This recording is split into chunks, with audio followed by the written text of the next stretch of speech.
What's up, everyone? It's Drew Peoples Collectibles, and for today we've got 3 booster bundles here of Shrouded Fable at GameStop. At the moment, they have a buy two get the third free on everything except for the newest releases. So Stellar Crown you can't get, but Shrouded Fable is all good. And they had these booster bundles, so I was like, you know what, that's not a bad deal. Basically 50 bucks after tax and like $5 off and all that for 18 packs, so a bit under $3 a piece. That's not bad, not bad at all. And Shroud of Fable is a smaller set, right? For better or worse, um, there's some pretty decent stuff in here, and I haven't really been too exposed to it. I've gotten what so far? So 2 tins, that's 4 packs.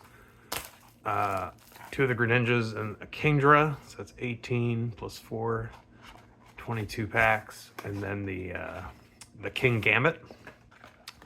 So that's 4 packs, 26. Am I counting right?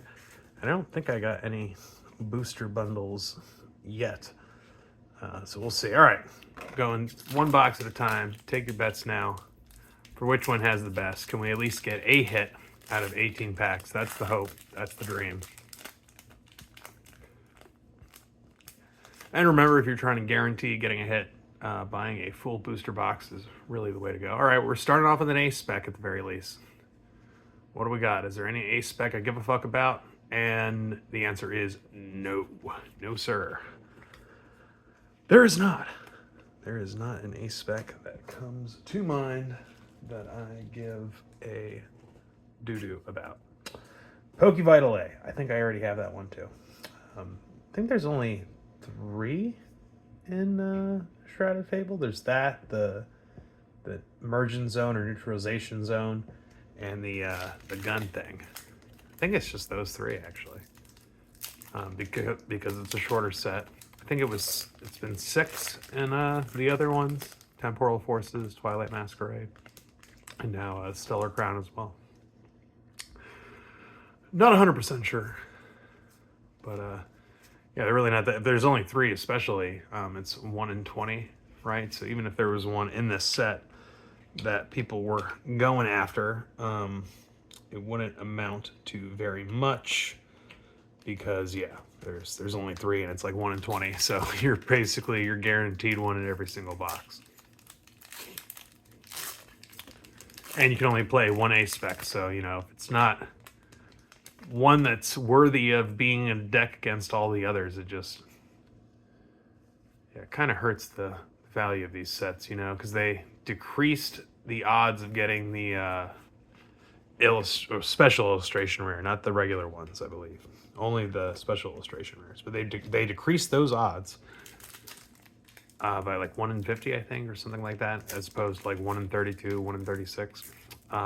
With the justification being, well, you know, first off, collectors, doing it for the collectors, you know, more collectability in the cards, which in some ways definitely true. Look at like Greninja EX, the special illustration rare from Twilight Masquerade. Probably a big reason that it's at the price that it is because they've made the special illustrations harder, and that card specifically is just so sought after. All right, got an illustration rare with Zorua. I mean, hell, man, at this point, any kind of illustration rare, special or not, is welcome here. So not too bad. We still got 2 packs. Hopefully something spicier, but you know, I've seen worse. I've definitely seen worse, and one of these other 2 might be worse. We'll see, but obviously that's not what we're hoping for.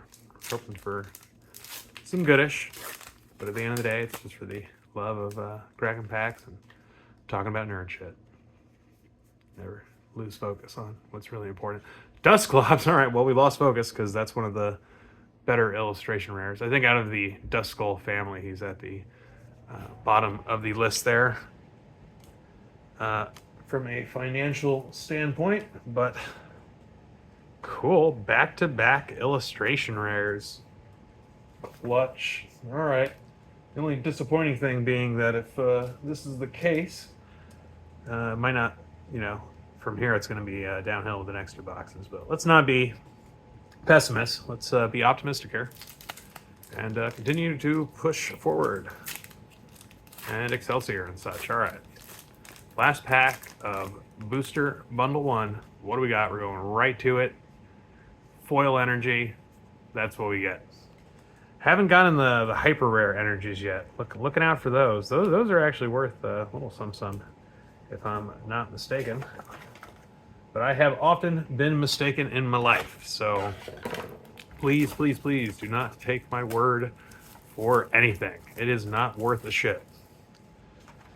You'd be better listening to some prophet on the side of the street talking about, you know, the end is nigh and, you know, put your love in Christ or else God's going to come down and, you know, engulf you in fucking flames or some bullshit. All right.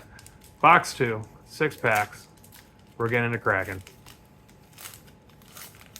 Not cracking like the rum. There was one time in college I drank a whole bottle of that in a night and just the fucking thought of just the smell. The thought of the smell sickens me to my stomach to this very day. Speaking of things that sicken me to my stomach, fucking garbage.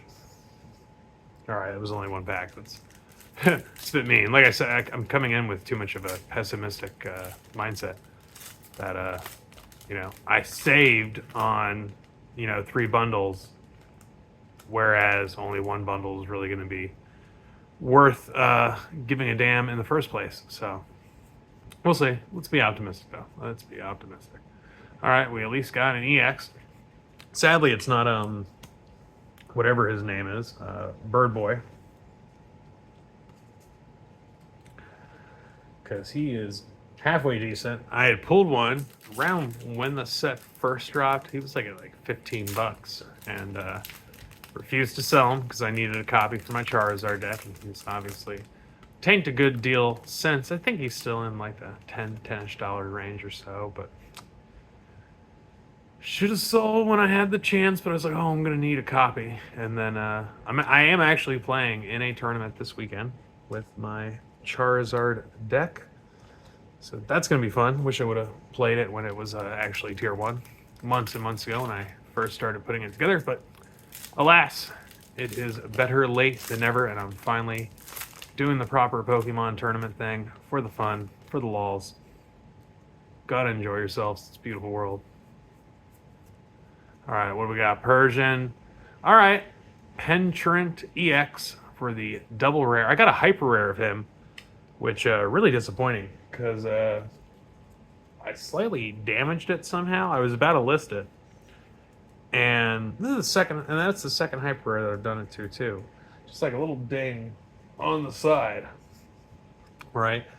And it's enough that, like, you know, when I list cards, I like to list them as like basically mint pack fresh, right? Like I pulled this out of a pack, I immediately took care of it. You know, there might be some kind of factory defect, centering might be off, of course, because, you know, more factory stuff, nothing, things that were outside of my own power, right? And every now and again, you might get like a very like narrow ding or something just from the way that the pack was open. Is that an example? No, it's just a little piece of dust in there. Which, you know, I mean, that does happen. That does happen. I'm not like proud of it necessarily, but you know, it's not too often. But again, the point being, like, these, I've had 2 hyper rares now where it's a more considerable kind of thing. Again, like, still very minor in the grand scheme of things, but enough that, like, you know, you just made a PSA 10, a PSA 9, maybe even worse, just from the smallest little defect. But I'm still stumped as to whether it's me or if it's something else. I don't know. Personal accountability. Ooh, scary. All right, what do we got? Nothing. Boosh. That's is that a rare? That's a rare. Okay, go over there, I guess. And you can go there. All right, last pack of box 2. We got 2 double rares. One of them's a halfway decent one. It's not Bird Boy, but it's his buddy. So not sad about that necessarily, but obviously Not really what we were shopping for. Can we see something? That's not looking like nothing. That's not looking like nothing. All right. Box 2, much more of a dud. I mean, shit, 2 double rares and 6 packs. That's still better than what they state the average is, right? I think it's 1 in 6 or damn, actually it might be 1 in 8 for a double rare. Which that's just one of the things you have to accept with the old Pokemon here, right? Like you can open up 6 packs and I might just get all rares. Which, again, this is a smaller set, so all rares means in 6 packs I'm getting duplicates of rares at that point, And yeah, if you get something like that, that stings. That stinks. It makes you not want to crack these anymore, but that's just kind of the nature of the beast as it is, right? They consolidate the EV of a box into a few specific cards that if you just happen to low roll and only get like some rares, then, why'd you even buy it in the first place then? All right, Janie's Secret Art, first ultra rare that we've seen. And I still remember, just getting back into cracking these Pokemon packs again. And just having no fucking clue what any of the rarities were. Like, I would get so confused about the ultra rares. Well, and also, to be fair, before Skyline and the Skyline Violet era,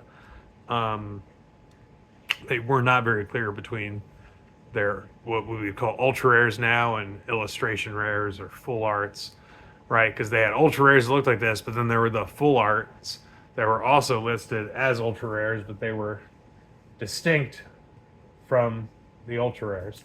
Anyway, a lot of fucking rambling today. It's been a long few weeks.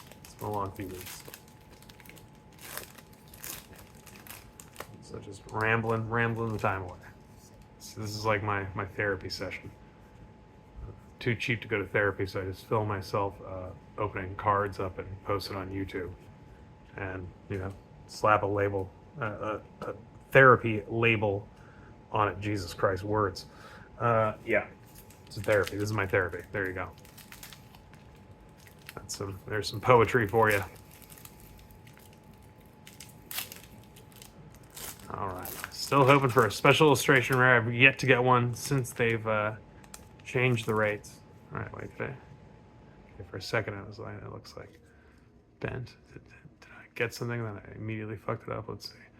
All right, well, it looks like nothing. Wait, is it something? Oh, it is an ultra rare. Okay, Cassiopeia for the ultra rare. Damn, I got really excited for a second because I was like, oh, could this be the illustration? Oh, and 2 double rare, or not double, 2 reverse hollow rares. Kind of cool. Anyway, yeah, another thing that I've picked up in cracking enough of these packs is that the illustration rares, special and regular, replace one of the reverse hollow slots. I believe the special is always the second.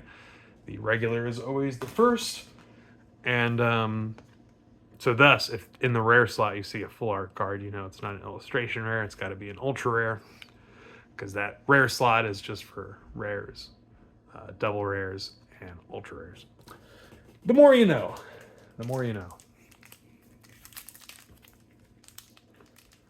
It's fun knowing it all now, but you know what? It was also just as much, if not more so, fun learning it in the first place, right?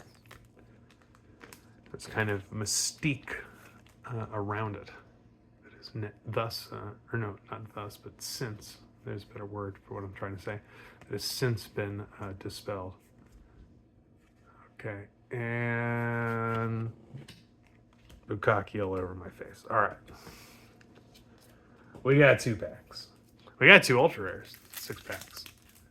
It's not bad. I think they're 1 in 12. And all these pull rates at this point, I have no actual idea. So take it with a grain of salt. And don't assault. Salt is not cool. All right, Duff Skull, Spider Boy, Elephant Boy. All right, we got 1 pack. We got a pack. Redemption Song. Not really, because we got 2 ultra rares, but again, I just really wanted a special illustration of any kind.